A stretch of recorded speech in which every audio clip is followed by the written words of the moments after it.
Welcome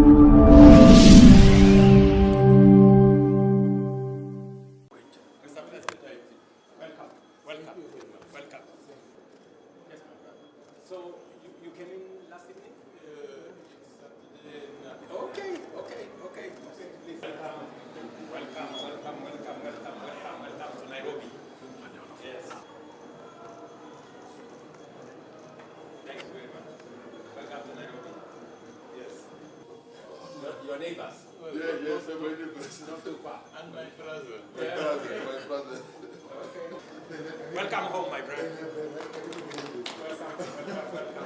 Welcome. How are you?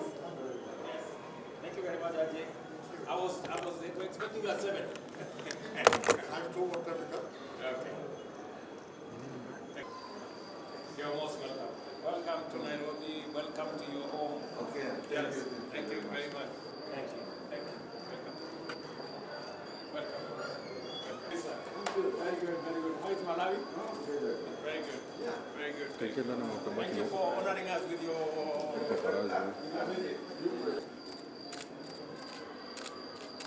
Thank you. I was in your neighbor. Yes, somebody. Yes. Welcome to your other home. Thank you very much. Yes. You're keeping well? Yes. Very good. Kumbe ningekutafuta. Nilikuwa busy. Karibu sana rais. Good to see you. Thank you very much. Thank you. I'm very, very happy. Thank you. Thank you. I would like to thank you so much. I Yes. really appreciate it. So we check in. Yes. How are you? Hello, my dear. Thank you very much. How are you? Karibu nyumbani. Thank you. You know you are home. Oh, yes. Karibu sana. This is nice. Asante. How are you? Fine, bro. Thank you. Thank you. How is Sierra Leone? Good. Very good. I'm feeling guilty. Okay. Nzuri. Karibu. Karibu. Please Thank you, sir. Okay. Welcome. Habari ya Ikoni. Well, it's very good. Very good, eh? And you're right. Many rain. Nairobi. Many rain. Yes. And Tanzania. Yes. Yes. Welcome. Tanzania, welcome. Welcome, my friend. How is Mauritania? Good? Good. Thank you very much, my friend. Welcome. Yes. How are you? Thank you very much, my friend. Thank you. Thank you. Thank you. Thank you. Welcome to Nairobi. How is Nigeria? Nigeria is good. Very good. Thank you very much. And thank you for. Thank you, my friend. Thank you. How is Madagascar? Very good. Very good. Very much for honoring our invitation.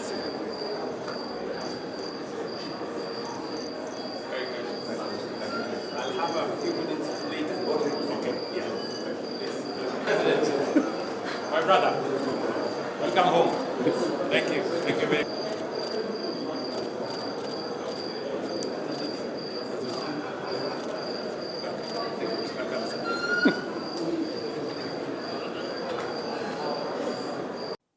We believe that it should be a collective effort to highlight both the impactful success stories of IDA and the potential that IDA still has. Indeed, IDA has great potential to help its recipients to leverage resources from other partners. For instance, in Tanzania, we have an infrastructure project in Dar es Salaam called the Msimbazi Basin Development Project, which benefited from World Bank support worth $2 million.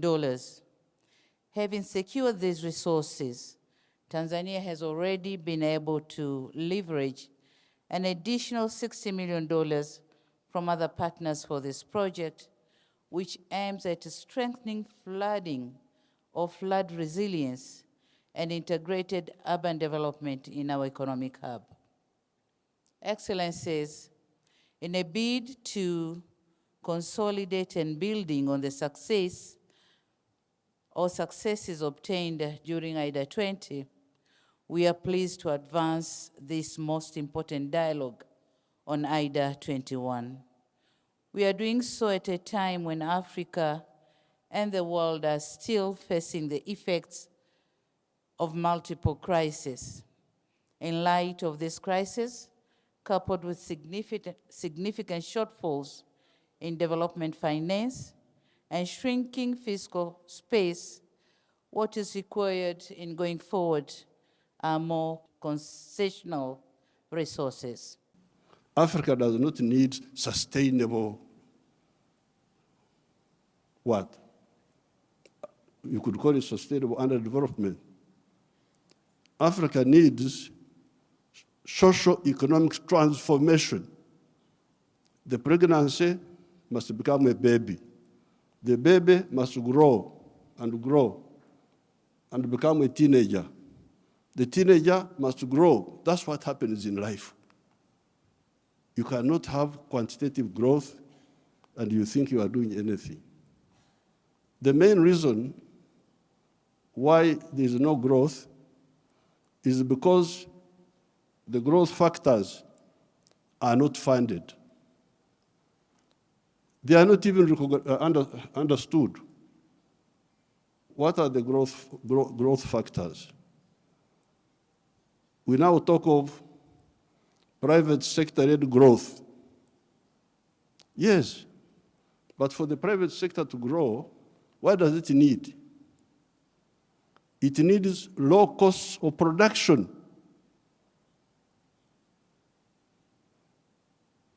Ministers of Finance, low costs of production. And what are the low costs of production? Number one, transport. You must have low transport costs. Where do low transport costs come from? From the railway. If you don't fund the railway, how will you get low transport costs? Wonderful people, Banco Mundial, IMF, all of these. Where will low cost of production come from if you don't have a railway?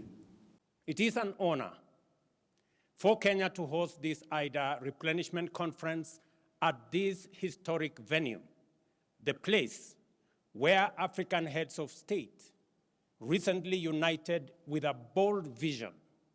Here, we committed to transforming our continent into a thriving middle-income region, leveraging our unique potential to drive global solutions. Today, we build on that legacy by actualizing our potential to provide those solutions through necessary financing.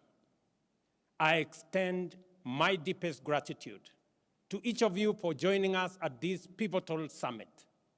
Your presence not only honors us, but also reaffirms our shared commitment to the International Development Association, our cornerstone for achieving the development goals of our continent and beyond our continent. We convene at a critical juncture, facing a convergence of global crises. This includes escalating geopolitical tensions that challenge international unity, a deepening development and debt crisis that threatens our economic stability, and urgent climate emergencies that demand immediate and collective action for our planet's survival. Today, we gather here, Kenya and the broader East Africa region faces severe flooding that devastated communities, destroyed infrastructure, and disrupted our economies. Concurrently, Southern Africa confronts intensifying drought, affecting nations like Malawi, Zambia, and Zimbabwe. Just last year, the roles were reversed, highlighting our shared vulnerability to extreme weather patterns. As I speak to you in this podium, 10,000 people in Nairobi city are displaced by floods. That is the gravity of the situation. Only a year ago, we had a devastating drought on the other end. This new normal demands our immediate and united action to safeguard our collective future. Now, more than ever, long-term concessional financing is vital. As many Africans and other developing nations face severe debt crisis, this financial strain hampers our efforts to combat climate change, transition to low-carbon economy, and adequately fund essential sectors like education, health, and social protection. We have frequently discussed the financial challenges that restrict our economic capabilities and reduce our investment in resilience and growth. High interest rates lead to unsustainable sovereign debt, complicate refinancing, and destabilize our currencies. Additionally, the rising cost of living, increased commodity prices, and supply chain disruptions severely impacting our food security, healthcare systems, and overall preparedness for response to crisis. Last year, we brought to global attention that African nations pay interest rates up to 5 times higher than typical World Bank IBRD rates. This year, the situation has worsened. Developing countries are now net contributors to the global economy, contrary to expectations of receiving net inflows. Projections, for example, for 2024 show a net outflow of US dollars 74 billion from IDA countries like Kenya and others to donor nations, while net financial transfers to developing countries have plummeted from US dollars 225 billion in 2024 to now a low of US dollars 51 billion in 2022. Those statistics are glaring by any measure. Given these conditions, sustainable growth remains elusive for African nations as we allocate more funds to debt service than to crucial sectors like education, health, and social protection.